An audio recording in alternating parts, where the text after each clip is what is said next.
एक समय की बात है, गौतम बुद्ध के समय का एक आदर्श महंत जीवन के आस्थानिक सुखों को भोगने के लिए अपने अनुयायियों के साथ एक आश्रम में बसते थे।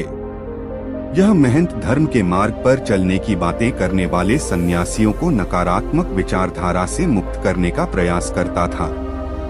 वह जानता था कि सच्चा परिवर्तन अभ्यास में समाहित है और यह उसके सन्यासी भाइयों को सिखाना चाहता था।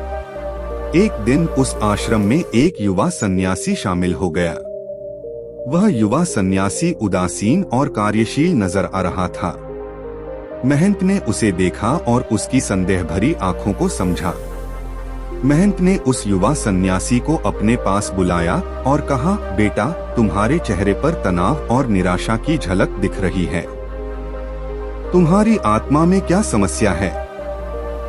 युवा सन्यासी ने आंखें झुकाईं और गहरी सांस ली। फिर उसने महंत को कहा, पूज्य गुरुदेव, मैं अपने आप से खुश नहीं हूँ। मेरा मन चिंता और अशांति से भरा हुआ है। किसी कारण से मैं इसे परिवर्तित करने में असमर्थ हूँ।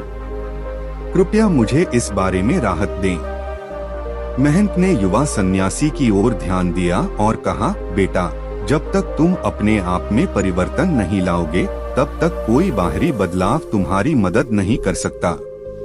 तुम्हारी आत्मा को शुद्ध करने के लिए तुम्हें अपनी सोच और कर्मों में परिवर्तन करना होगा।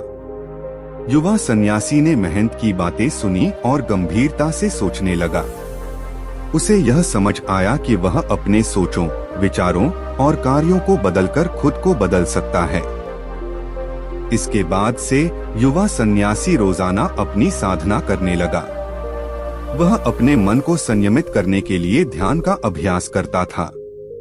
उसने संसारी विचारों को छोड़कर अंतर्मन की शांति को प्राप्त किया। कुछ समय बाद एक दिन युवा सन्यासी वापसी करके महंत के पास गया। उसका चेहरा चमक रहा था और उसकी आंखों में उजाला दिख रहा था। महंत ने उसे देखा और पूछा, बेटा, तुम्हारी आत्मा में खुशी कैसे प्राप्त हुई? युवा सन्यासी ने मुस्कान देते हुए कहा, पूज्य गुरुदेव, मैंने आपके उपदेश को मान्य किया और अपनी सोचों और कर्मों को संयमित करने का अभ्यास किया। मैंने अपने अंदर की अशांति को दूर किया और आत्मा की शांति प्राप्त की। युवा सन्यासी ने महंत को धन्यवाद दिया। उन्होंने कहा, बेटा, जब तुमने खुद को परिवर्तित किया, तब से तुम्हारी खुशी की झलक तुम्हारे चेहरे पर छाई हुई है। सच्चा परिवर्तन आत्मानुभूति में ही होता है। इसके बाद युवा सन्यासी ने आश्रम छोड़ दिया और जगह जगह यात्रा करके लोगों को उनके कष्टों से निकाला और सकारात्मकता का प्रचार किया। यह कहानियां हमें सिखाती है कि सबसे पहले खुद को बदलना चाहिए और अपने कार्य, सोच, विचार में सकारात्मकता को लाना चाहिए। तभी हम में बदलाव दिखेगा और हम कुछ बड़ा हासिल कर पाएंगे।